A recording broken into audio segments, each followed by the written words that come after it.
All right, today we are talking to Patrick Lee, Hello.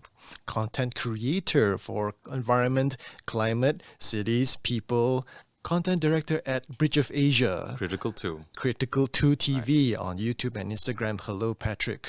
Hello. Nice to be here. Nice to be here with. With you. Yes. Just in transition. Yeah, you're trying to give me names for my TV show, my yeah, show. absolutely. Apparently, If there's anything that you need a name for, it's your show. Would you say that this is the first inaugural episode of the Just in Transition? This is the first recording. Maybe it's the first episode, but we'll see. This is the first recording. I'm going to talk to like 2 other people after this. Okay. Yeah. All right. I'm so honored to be your first guinea pig for this series. Yes, you'll be experimented on. Yeah. So In a good way, I hope. Well, we'll see. We'll see. Patrick Lee, we've known each other for how long have we known each other? Shit. I would 10 years? say 12, 2010 was it? 2010, Was it 2 2010? Yeah. Yeah, Holy smokes. that was before COVID, so that would make it 2 generations ago. There's 2 whole generations ago. Yeah, forget about millennials or Gen Zs. It's just COVID generation, that's us. That is us. Mhm, Yeah, yeah. How many life changing world phenomena that we have to go through in just one lifetime now, right? Waiting for the next one. Gosh. All right. So, Patrick, when I first known you, you were a journalist. Still am in some ways, actually. You still are, yeah. You have that journalist heart in you. You've always had, and so you were working with, if I recall, the Star at some point, if I remember correctly. So, Although at the time when we first met, actually, I was actually just starting out in my journalism career. Very early on, it started off in a mobile phone magazine. Although I think at the time when we met, I was just coming out of that, and I was actually just starting off with FMT, Free Malaysia Today. That's right. That's Yeah. right. FMT, and it's still free today, Malaysia. Yeah, It's free to read, it's free to read. but is Malaysia free? Yeah, it's a bit freer than before. Yeah. It is, yes, yes. So, yeah, you were basically in the journalism space, and now you are the darling of social media. So Good gosh, what does that even mean? The darling of social media. Does that mean that wherever I go, people love me? Yes, Oh you gosh, are. I don't. I wish that were true. I wish I could use a little less love, a little bit more money. How's that sound? You could trade love for money if you know how to do it. But anyway, Need to go to the right market for that. you're gonna you know? yeah, certain part of KL. So yeah, how did you get from there to here? Like, what brought you into this space? Talking about which is something that I'm passionate about as well. Climate change and environmentalism, things like that. But Well, it wasn't like a. So here's the thing. So sometime during my time in the Star, right, I had become their de facto environment reporter, actually. So all the things involving environment, so things like going into the jungle, doing stuff about deforestation, writing about tigers and elephants. I did a story like I remember I did this story about how we lost a Sumatran rhino. So it wasn't like a total shock to me. Like I decided let's have you become the environment reporter, or environment content creator, or storyteller, whatever you want to call it. So I have already been immersed in this field quite a number of years ago. This was I'd say about 10 years ago when I first started getting into the whole thing. At the time, environment journalism, as it is today, has always been has been quite reactive. It was always a sort of thing where if let's say the big thing, like let's say floods or landslides, then the news would always sort of be reactive to that. So, but then you don't have floods and landslides and heat waves happening every day, even though we're actually living in a heat wave right now in Malaysia. Probably most of the world actually going through this right now. But I digress. Anyway, there's still environmental things that happen on a day-to-day basis. So that was my job. That was also the beat which I had chosen, the subject which I had chosen when I was in the Star, and I was actually quite glad to be in the Star at that time. I know a lot of people are not too, don't have very nice things to say about the Star, but compared to a lot of other, how do I say, newspapers or media agencies at the time, or even in Malaysia, I think that among all of them, the Star is actually probably the best, or at least the one that gave the most freedom to cover a lot of these environmental issues. So I did my environmental stint, and after that I went over to the international press for a little bit, unfortunately I wasn't able to do any much environmental news there, since you had to take care of the entire country when it came to news. And I actually really missed doing environmental stuff. Actually, actually going to the jungle, for being paid to go into the jungle. People pay to go in the jungle. I got paid, right, to go in the jungle, check out elephants, chill with orang asli. That's something I really loved. And when I got out of international media about 2 years ago, I decided, with a couple of other friends, let's try and do our own thing this time. Let's try and have our own, company. And we went into ESG comms and consultancy, which is what we're doing, the Bridge of Asia. And within the Bridge of Asia, I basically handled it was basically decided, or at least we talked about this quite at length, that I would handle the content side of things, and we called that Critical 2. And that's a channel which you can check out. I mean, you know about this. People watching right now probably don't. But anyway, Critical 2 is a platform where we talk about environment, climate, sustainability. And yeah, that's basically what we try to do. So it was sort of the content. It's actually the way to explain what's actually going on in our world right now. See, the thing is, when it comes to climate, environment, sustainability, these are actually not very easy topics to discuss, right? So easy things to discuss in the content or even the media sphere. Super easy things that people can discuss in Malaysia, lifestyle, food, whatever, right?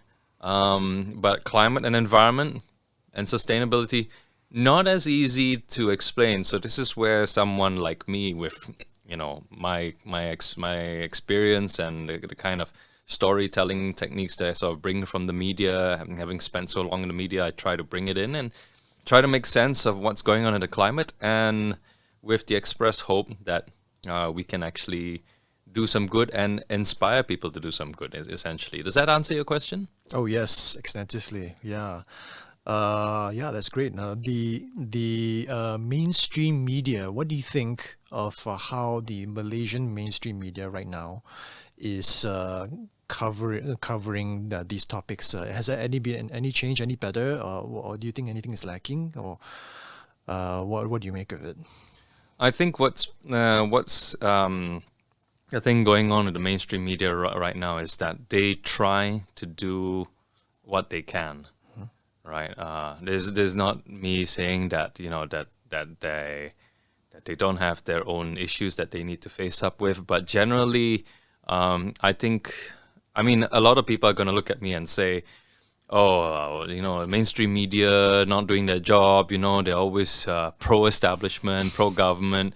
But until you sort of work in the mainstream media, which I have been for quite some time, you begin to understand that like right now, one of the major issues that's actually facing the media in this country is basically funds and money, right? Newsrooms have been shrinking, budgets have been shrinking, the pool, the pie, whatever gastronomical metaphor you want to put on it, it's basically been dropping, shrinking so much that you've got less people being able to cover more topics than ever before, and social media like what we're on right now is ever expanding, and now with AI, into the picture. So what does so when you are so when we think about questions like, is the media doing enough, right? I think people in the media want to do more.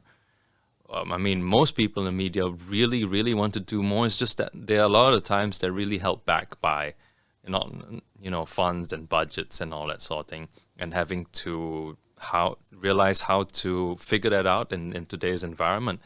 I think if you were to, throw a big bag of money at a whole bunch of media people, and tell them, hey, you don't worry about the money, just go and do environment and climate and sustainability and all that.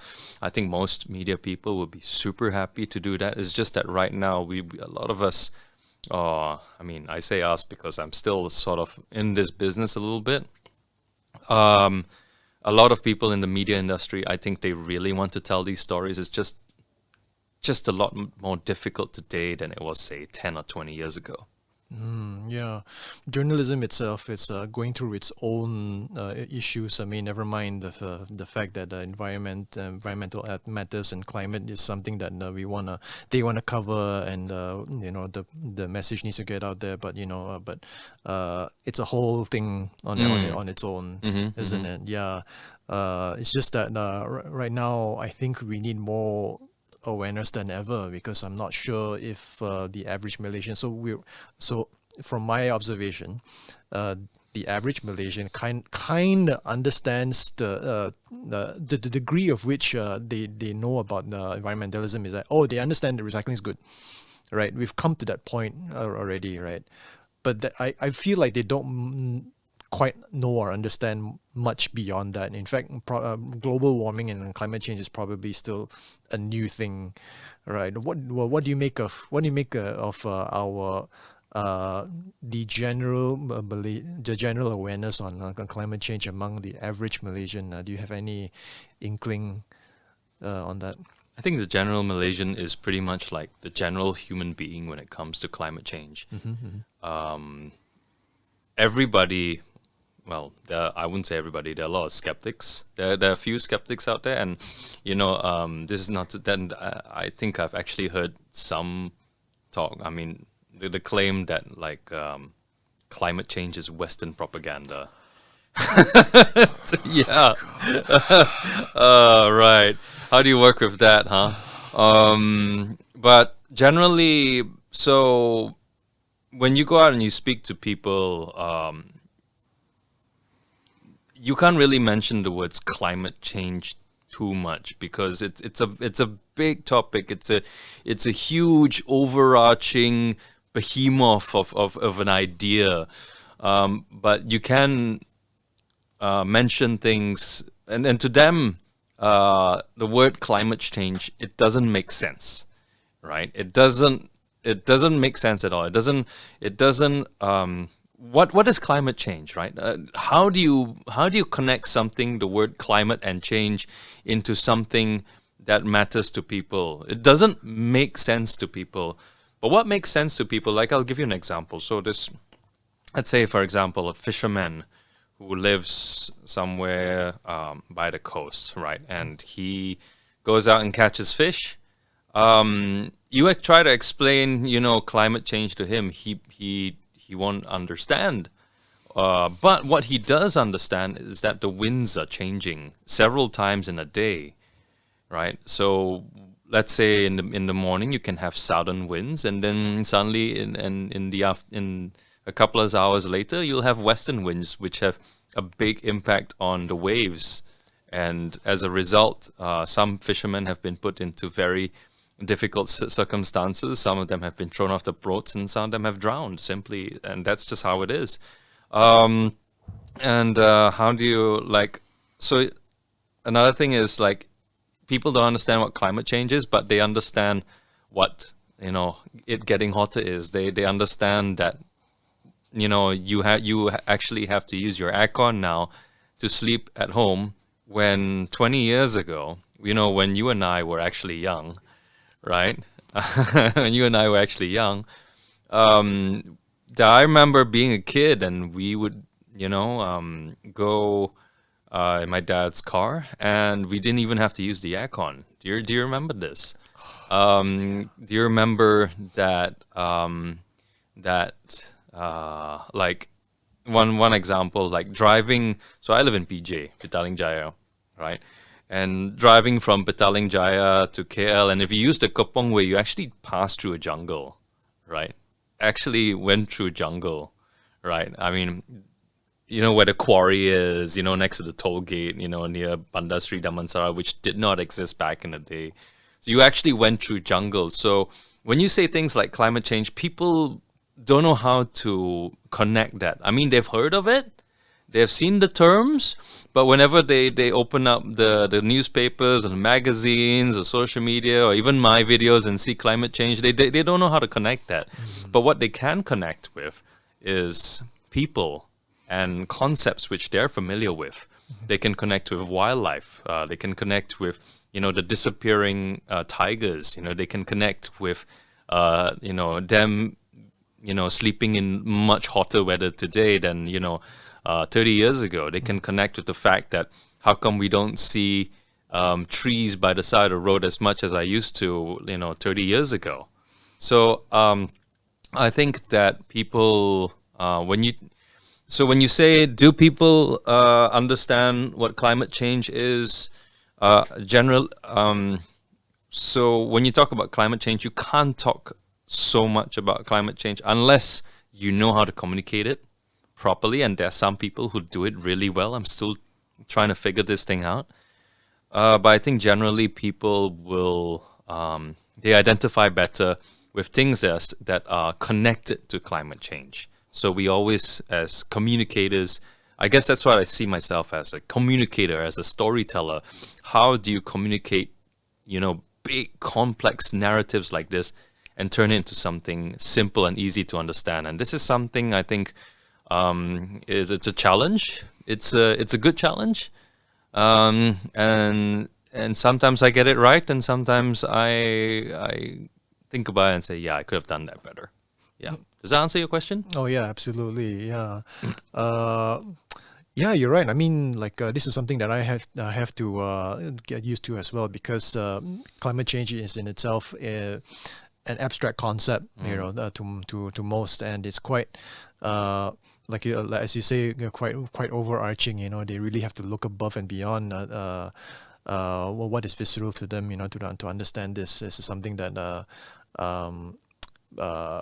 I just have to come into terms that okay, if we want to communicate to them, it is something that we have to go down to their perspectives to see. I did like a 2-minute. At one point, I did a 2-minute research on TikTok. Right, just 2 minutes. Just. Yeah, I'm not a journalist like you. I read the phone for 2 minutes, and this is what I came up with. Yes. So this is what I did for 2 minutes. On TikTok, I tried to look. I just wanted to see what the Malaysian talkers are saying in the Malay language about the subject matter. So I typed in the search. I typed perubahan iklim, and then I looked through the few of the top searches. You know what they call it? What? They call it kemarau panjang. Yeah. Yeah. So I'm like, oh buddy, it's gonna be panjang, man. So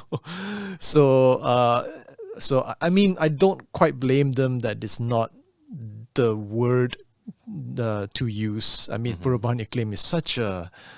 Not only is it a direct translation, but it's also it's just not used in the lingo. So I'm like, okay lah, I have to come to that understanding. But Kemarau Panjang makes a lot of sense. I mean, this is something I think we have to understand as well. It's when it comes to climate change, it's not just about, we're basically living in this what I would call climate culture.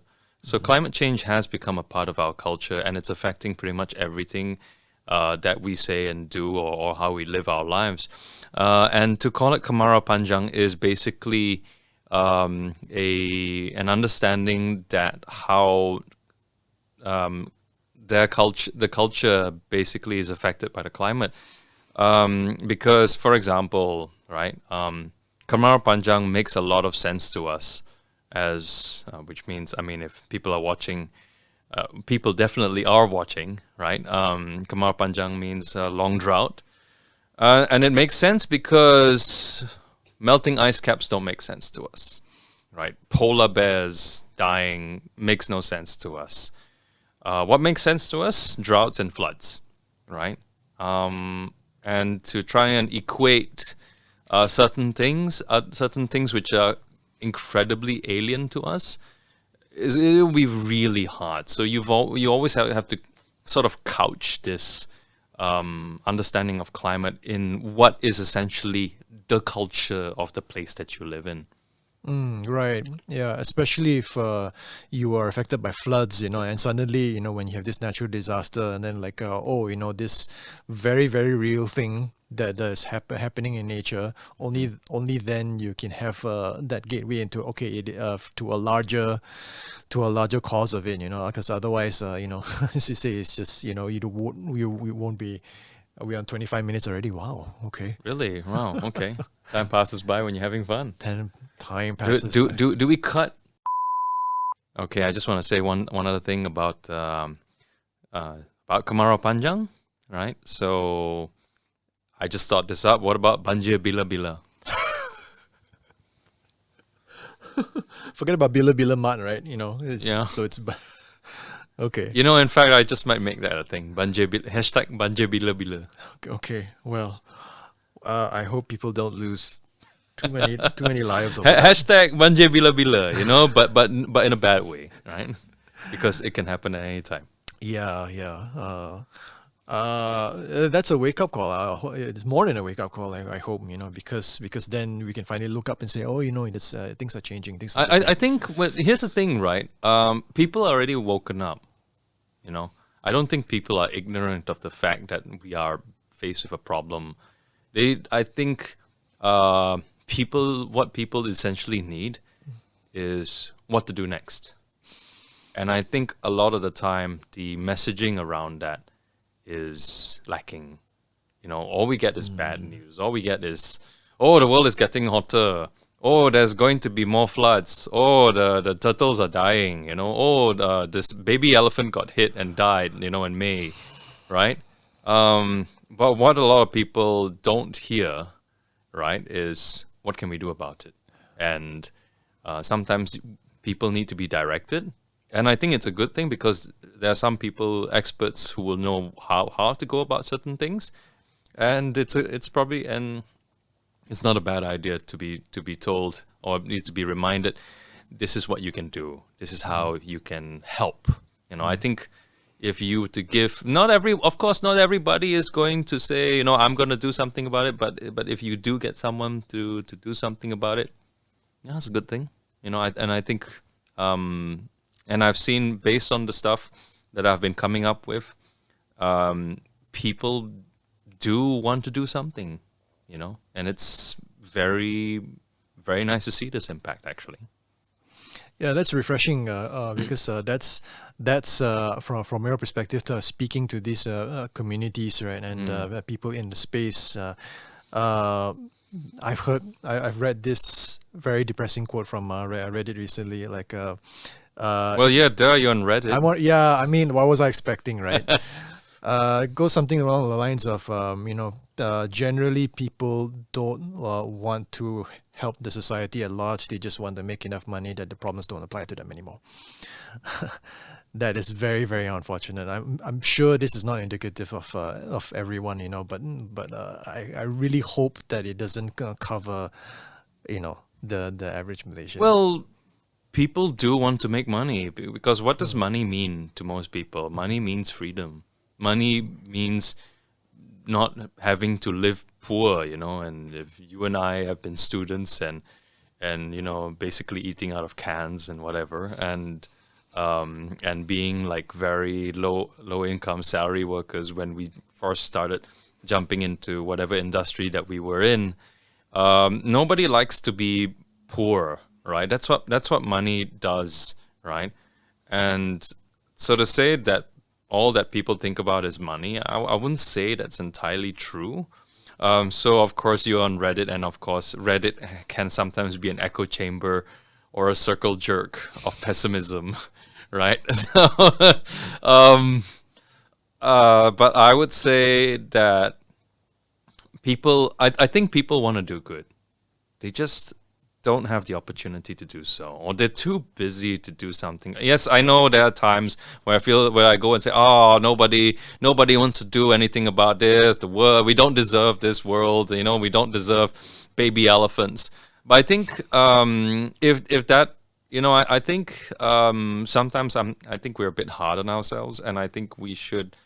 I think we just need to be given the opportunity to do something, and I think sometimes people will surprise you. I'll give you an example, right? This just came in like this very morning actually, and today is the 6th of June, right? Got a message from a friend in the who has been sort of coordinating river restoration, for example. Just got an email saying, "Oh, we just got then this person emailed them and said, I saw Patrick's video on river restoration, and I would like to come and I'm a university student, and I think it's a university student. I don't have my phone. I have to sort of remembering at the top of my head. But basically, this person was saying, I saw Patrick's video. I want to come down and help you guys. I want to volunteer, and I want to bring my friends along." And the fact that I made this video like 4 or 5 months ago, and it's still having that kind of impact is honestly, it makes my heart a little bit fuzzy and stuff. Yeah. That's amazing, bro. I think that's why we're here, right? That's why we bring these things to light, and then when we put it out there, someone will see it, and that's where the spark begins, right? So talking about how people do things and come up with practical applications and volunteering their time. You've spoken to many people. I've seen your reels. Spoken to many interesting people. I'm glad that you watch my reels. Patrick, come on, Patrick. So you've spoken to many interesting folks doing interesting things. Do any of them like stand out in particular for you? Basically, I think all of them do actually in their own special way, which is why I put them on the put them in my videos. If I didn't think that they made and would, if I didn't think that they didn't stand or stood out, I wouldn't have put them there. I don't want to just put things just for the sake of putting things. Anyone can do that, right? But I have a space, and I'm going to use it wisely, I hope. Brilliant.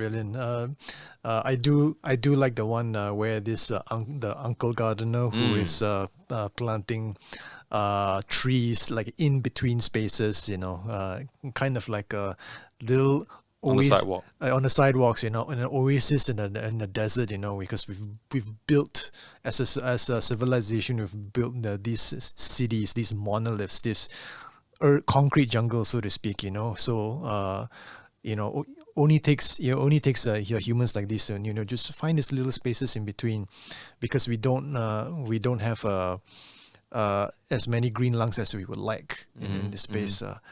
And that's to say that a couple of things that you can take from that is if an old uncle, an uncle who's in his 80s now can do it, then so can you. But there's also at the same time, it shouldn't be a pressure for you to do something. You don't have to go out and save the tigers, right? I mean, you don't have to go out and join the orang asli and hunt poachers every night or something like that. You can do it in some special small way, and I think even if you do one small thing, I think that's enough. And do it regularly. That helps as well. Consistency. Small things add up. Yeah, small things add up, and I feel like I really want to put it out there to people, like say, hey, these, why should I do these things? Why should I throw this one plastic bottle into the recycling bin? What difference does that make? I want them to know that it does make a difference. It does make a It's like difference. it's like voting. It's like Yeah. these things And add up. and even if you don't do that, even the mere act of of pressuring your elected politician, which you voted for, right, is, if you make your voice heard. I mean, how many people watching this have ever written to their MP or their adun saying, I care about this particular thing, can you do something about it? How many people? I know I haven't done it. Neither have I. Neither have you. See, right? But I mean, maybe I haven't done it because as someone who is in the media industry, I sort of know who they are in person, right? But one way to do it is to write to your MP or your adun and make your voice heard, and it's actually a very simple thing to do, right? Yeah, at least some changes in your local neighborhood, some maybe waste management, clearing out garbage spaces, or maybe just making a little easier on walkability, small little things. The act of picking up rubbish around your neighborhood, you don't need a permit to do that. We don't? Oh yeah, newsflash! Ding ding ding! What? I thought we have to fill up a form and send 3 copies of my IC to this. And don't forget you send your birth cert as well. My birth Photostat cert that. and front and back. And right? get a company chop on it. Boom. Yeah. Yeah, maybe an notarized letter from your lawyer, things like that. Yeah. Yeah. No. Yeah, clean your neighborhood up. Yeah, it doesn't cost a thing. Yeah. Aside from people that you meet, you also have met some turtles. Yeah. I've met a couple. You met a couple. Yeah. Man, that was a good reel. I saw that one. So did you manage to capture like live turtles when you got there, or was it stock photo? You mean, did I take a live turtle and put it in my bag? By capture it with your camera, Patrick. So that's what you mean by capturing, Ever the journalist. When it comes to wildlife and capture, you have to be a bit specific. Okay. You can tell me about your captured turtle. You do know that Malaysia is one of the big illegal wildlife trafficking hubs in the region. Oh, okay. I'm giving you the wrong person. Yeah, no. All right. Yeah, I actually got it with my camera. Yeah. I mean, that's amazing. You anytime you're on a turtle nesting area, for sure there'll be several, if not a dozen or even 24 or whatever, come ashore in one night. Right. It depends on the time of the year. I think usually during the monsoon they are a little bit less. I don't know. This is something I have to ask the turtle scientists. But yeah, I took it with my camera. Very nice. And of course, some of the stuff is from people who are there every day anyway. That helps as well. Right. There is a strong community of people who's cleaning up those beaches, right? I think what are they called? Waste Project or something? There's so many actually. There's and I don't think I even know them all. I think there's one called Project Waste. There's Project Waste, yes. Gang Plastic Ija. Actually, there's in Terengganu. There's Zero Waste. They've got their own thing going on. There's a lot of people doing this stuff. Yeah. Brilliant. If only they can just work the media a little more than they are. What do you expect them to do? Well, get more Patricks. Get more It's not okay. I just want to say to anyone trying to do this, it's not easy, but it's fun. Yeah. I remember the time where you show me this turtle video, and then you were also telling me about how the turtles are a little endangered because of something that Critically endangered, actually. critically endangered, and not because of predators or anything like that, but because simply just the temperature of the sand itself. Like that was new to me, you know. So I'm learning from the stuff I watch from you, bro. Yeah, Thanks. yeah. So And can you imagine that some of this information is actually not new? It's actually it's out there. it's out there. It's yeah. out there. You know, I'm just repackaging it for you guys as watching edutainment, hopefully. Edutainment, yes. Educate and entertain. Educate thing. Yeah. So, yeah. Thank you for what you do, man. Thanks. This is a lot of Don't forget to initiative. follow and subscribe. Yes, follow and subscribe. Let me just refer to my yeah. Oh wait, I should say it to the camera. Don't forget to like and subscribe. I was looking at the screen just now. Yes, look at the camera. Look at the camera. Yep. Okay. Yeah. So, how did you meet? How did you find the corn guy? Oh, that's a very good question, actually. See, the thing is, when you put yourself out in this sort of sphere and you start doing videos like these, people actually start reaching out to you and say, "Hey, do you want to do you want to check out this guy?" Or another guy will say, "Hey, I do this. You want to come and see this?" Right? And now that got me thinking. I got a whole bunch of people I actually need to talk to, right? So many, right? I'm just like, I've only got two hands, right? So I think the corn guy came about because one of his friends saw one of my videos and said, "Hey, you should go and talk to this guy who grows corn." And I was like, "Grows corn? Okay, I'm fine. I'll check him out, right?" And I went over to his farm and I really liked what he was doing. And did you know that all those hairs that you get from the corn, the red corn, you can actually pull them out and you can actually make them into tea in hot water? Like, seriously. And it's not bad. Oh wow, corn tea. Corn tea.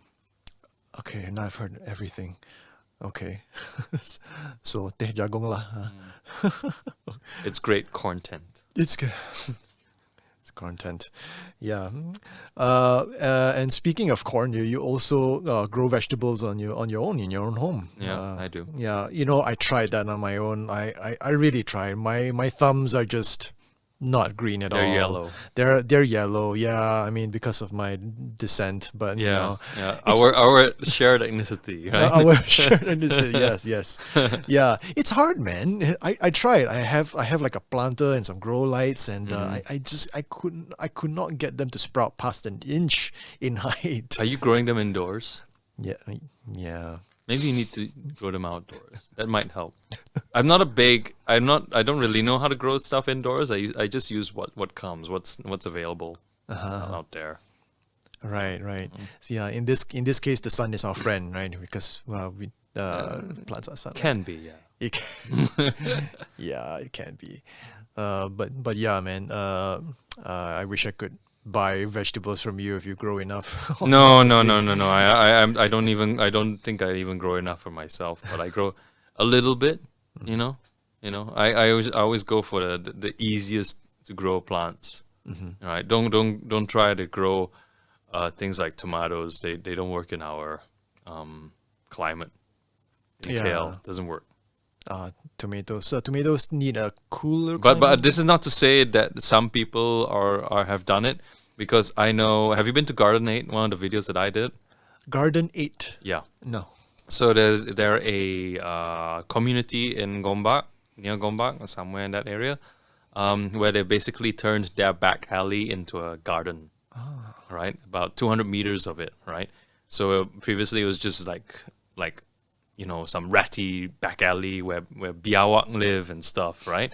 And then they just refurbished the whole place and they started growing plants and vegetables and stuff like that. And one of the things that they grew is tomatoes, right? Oh. Among the many other things as well, chilies and stuff like that. That's quite a feat. Korbis and lettuce and all that, cauliflower, whatever. Those Is are it cauliflower? Is it broccoli? Yeah, it's one of those things.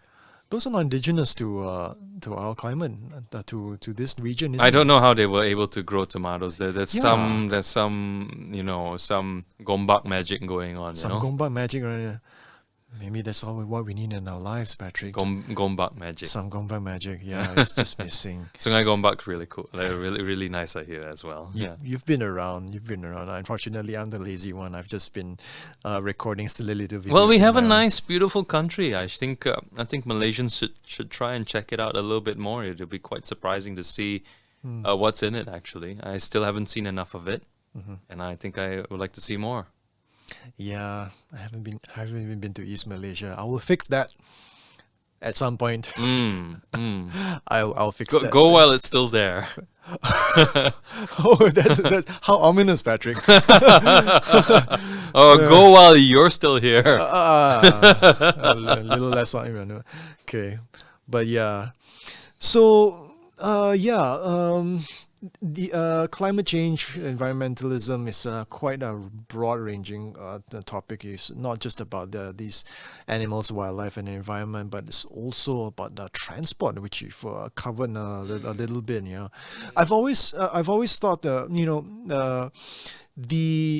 car culture that we have here is so prevalent, is so buried deep, right? By the way, how did you come here?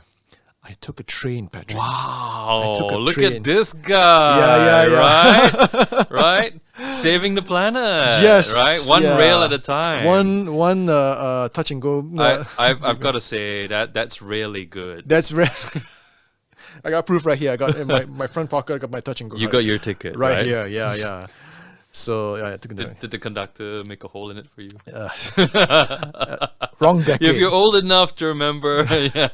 You're not that much older than me, Patrick. Anyway, yeah. So car culture, man. Has anyone ever stopped to think about how we have a four-seater car, a hunk of metal that is serving just one person at a time? Yeah. How inefficient that is. It's crazy. Yeah, but think about it like this, right? What choice do you have? You have been advocating for motorcycles. Yeah, well, I don't think everyone should ride a motorcycle. If you're blur AF, don't ride a motorcycle. Okay. Okay, no motorcycle for me then. Right? If you're not alert, don't ride a motorcycle. I know people who have died, so don't. If you don't know what you're doing, don't ride a motorcycle. I did consider getting an electric motorbike once, just to really hammer it in. I'm like, gotta find a way to efficiently not just weave through traffic, but also to reduce my fuel consumption. Yeah, but I things like think if you give most people a choice, right, they would say, I would like to be able to get around town without using a car or even get on a bicycle. I mean, especially a lot of people who, like, if you go to Singapore, you don't need a car generally. If you're in some Western country, you find I wouldn't say Western, in the US doesn't count. If you're in Europe, you find that if you're in Europe, you find that you don't need a car. But that's because their system has been set up in such a way that they don't need cars. Cars become more of they're necessity in some ways. But in Malaysia, the system that we have basically built for ourselves. And this comes simply because of the way our economy has been structured, our development has been structured, how sprawled out our country is at times. Cars are, I'm not ragging on people who are who have no choice but to use cars. There's, for some people, especially if you live outside of, in fact, if you live in certain parts of KL or live in certain parts of Klang Valley, you have no choice but you need a car. That's just the reality of it, And to say otherwise just says, you're just kind of privileged, actually. So yeah, what do you hope to see, in Malaysia when it comes to environmentalism and our awareness of it? at what point will you go like, oh, okay, this, things are moving, things are changing, and we finally moving forward. What do you hope to see? A more active public. A more active public. And not just when it comes to climate change or environmentalism or sustainability. Just be more active, Just just be more active in what you do. And yeah, I know we're all busy with our lives and our social lives, and but sometimes I think if we were to take a little bit of action or participate in society and do more, a little bit goes a long way. I think that would help a lot. Just being active and not be passive citizens. Because when you're passive, then who takes over being active for you? The politicians, and nobody wants that. Right. Nobody wants about. And this is not to say that they shouldn't be representing you. They should. But if you're not doing something about something, then what are you going to leave everything to a politician to solve your problem? No, you should solve your own problem, or at least you should pressure the politician who you put in power to do it for you. Yeah.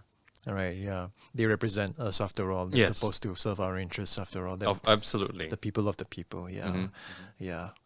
Patrick, it's been fantastic talking to you. Awesome. We're right out of time, but yeah, we'll continue to do what we do, and we'll see what good we could do, and how people can be inspired to do a little more. Thank you, Patrick. Okay, anytime. And you've been watching the Just in Transition. Don't forget to follow, like, and subscribe, and tell all your friends and neighbors and all your girlfriends that the Just in Transition is here to stay. I'm not transitioning. I know this is not the name that I'm giving to this show. Just in time. Yeah, that's not the name either. But yes, thank you, Patrick. Bye. Bye.